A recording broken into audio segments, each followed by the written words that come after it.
Good evening and welcome to NTD UK News. I'm Stuart Leeson here, today's top stories.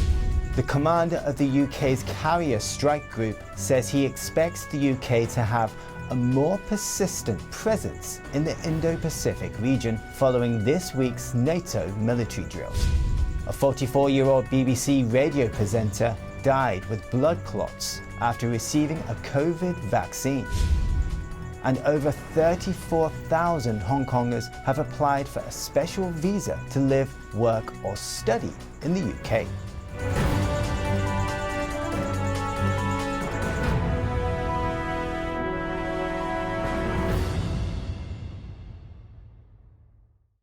Britain's new aircraft carrier HMS Queen Elizabeth took part in NATO exercises in the Mediterranean this week. The commander of the carrier battle group says Britain is ready to defend Western interests and hopes to see China respect international rules. Britain's largest aircraft carrier, HMS Queen Elizabeth, is taking part in a massive NATO exercise in the Mediterranean. The war games are aimed at simulating the military alliance's response to an attack on any one of its members. It sends a very, very clear message that this is like-minded nations wanting to work together. They're able to operate together. And you look on our flight deck here with fifth generation F-35B aircraft and NATO units supporting. I mean, I think it's a hugely powerful statement. And this is just the beginning of the new carrier's 8-month maiden voyage to the Far East. Britain's carrier strike group will cross through the South China Sea in a signal to Beijing that sea lanes must remain open. We'll not only be exercising militarily, but also supporting the government's wider objectives in the region. I mean, the economies out there are growing. It's an increasingly important part of the world. The commander says he expects this deployment to start a more persistent presence for the UK in the Indo-Pacific. The British carrier group is part of NATO's biggest drills of the year, Steadfast Defender, that includes a maritime live exercise with around 5,000 forces and 18 ships. On board, NATO Secretary-General Jens Stoltenberg said it sends a message of NATO's resolve. We know that China will soon have the biggest economy in the world. They already has the second largest defense budget and the biggest navy in the world. And of course this matters for NATO and NATO allies, and we need to take that into account when we continue to modernize and adapt NATO. NATO said the military exercise indicates NATO's willingness to defend all allies against any threat. An increase in the virus variant originating in India casts doubt over the lockdown ending on June the 21st. Boris Johnson says the country may have to wait. Here's NTD's Jane Worrell with the details. June 21st, a date we've remembered on the Prime Minister's roadmap for all lockdown restrictions to end. So far, the Prime Minister says that there hasn't been anything in the data to divert from that target. But he warned that easing may get delayed beyond the summer solstice. I'm afraid we just have to wait a little bit longer to see what's happening post step 3 on May the 17th. We have to see exactly what's happening. We are seeing some signs of increase in cases, particularly of the so-called Indian variant, the variant that B1617.2, the variant that originated in India. However, he said that an increase in cases was expected as lockdown eased. In the UK, almost 7,000 cases of the Indian variant have been confirmed. Cases of the variant have doubled in a week. In the past week, 57 people died within 28 days of a positive test, up 14% from the previous week. Ministers will be analysing data over the next 2 weeks to decide whether to end the lockdown as planned. Jane Worrell, NTD News, London. An award-winning BBC radio presenter died last week after suffering blood clots following vaccination with the AstraZeneca jab. The BBC Newcastle presenter Lisa Shaw developed severe headaches after a week of having the vaccine and fell seriously ill a few days later. The 44-year-old was treated in intensive care for blood clots and bleeding, but died last Friday. Her cause of death is still under investigation, but complication of AstraZeneca vaccination is listed as a consideration. According to the medicines regulator MHRA, 58 people have died in the UK after developing blood clots following the AstraZeneca jab. And in other news, in the first 3 months of 2021, the UK received over 30,000 visa applications from Hong Kong. 150,000 Hongkongers are expected to move to the UK this year. Home Office figures show in the first quarter of this year, 34,300 people from Hong Kong applied for a UK visa through a bespoke scheme. The scheme was introduced at the end of January after Chinese authorities passed a national security law. It allows British National Overseas or BNO passport holders and their family members to live, work and study in the UK. Home Secretary Priti Patel says she is delighted to see the applications. BNO citizens are free to build new lives in the UK. Global Britain will always stand up for liberty and freedom and honour our promises. Among the applications, more than 20,000 were made outside the UK and nearly 14,000 were made in the UK. About 7,200 applicants were granted a BNO visa. Most of them live outside the UK. Besides that, in the first 3 months of this year, about 5,500 BNO and Hong Kong passport holders were granted leave outside the rules at the UK border. The BNO visa route is more generous compared with previous routes for Hong Kongers. They can apply for settled status after 5 years. After a further 12 months, they can apply for British citizenship.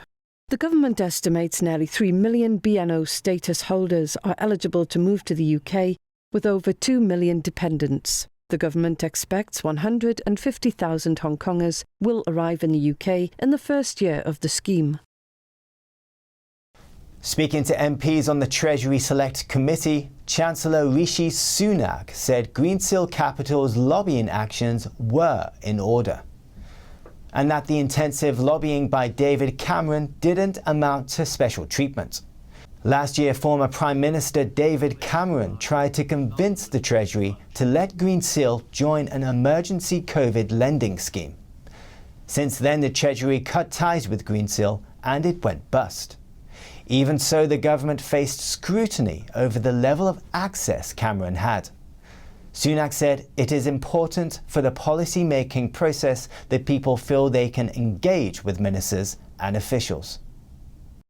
The government promises that the HS2 high-speed railway will go to Leeds as planned, despite speculation that this phase of the project would not go ahead. Transport Secretary Grant Shapps has confirmed the HS2 rail project will go all the way to Leeds and may even be finished early. Construction work on Phase 1 of the high-speed rail project from London to Birmingham is ongoing, but fears over mounting costs had prompted speculation over whether Phase 2 will go ahead. Phase 2A is planned to run from Birmingham to Crewe, and Phase 2B from Crewe to Manchester and from Birmingham to Leeds. A government-commissioned review warned last year that the final bill for HS2 could reach $106 billion at 2019 prices. They were concerned the part of the project that would run to Leeds could be scrapped. But speaking at an online event for the Policy Exchange think tank on Thursday, Shapps said it will be finished in full. He said, "We're going to complete HS2 and include HS2 on the eastern leg to Leeds." He also said, while it was originally thought the benefits of HS2 would come by 2040 or 2050, we think we could bring that forward quite dramatically by building it in a smarter way.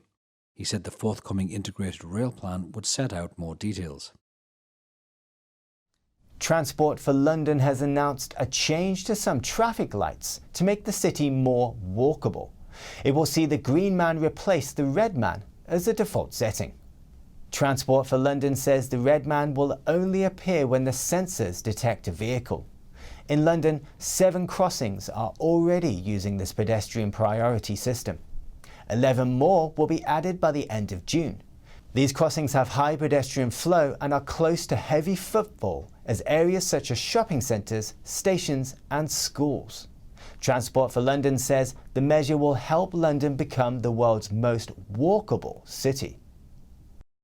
And in other news, Germany and Norway inaugurated an undersea electricity cable linking the two countries. The project has been described as a key step in Europe's effort to shift away from fossil fuels to renewable energy. 2, 1, here we go! Germany and Norway on Thursday officially launched Northlink, the first direct power cable between the two countries. It will provide Germany with renewable energy at a time when it's phasing out coal and nuclear. Northlink is not just a bilateral German-Norwegian project, but we are also setting a milestone for modern energy supply in Europe. Norway's electricity production is dominated by large water reservoirs offering a steady stream of renewable energy. The new cable will complement Germany's intermittent wind and solar power.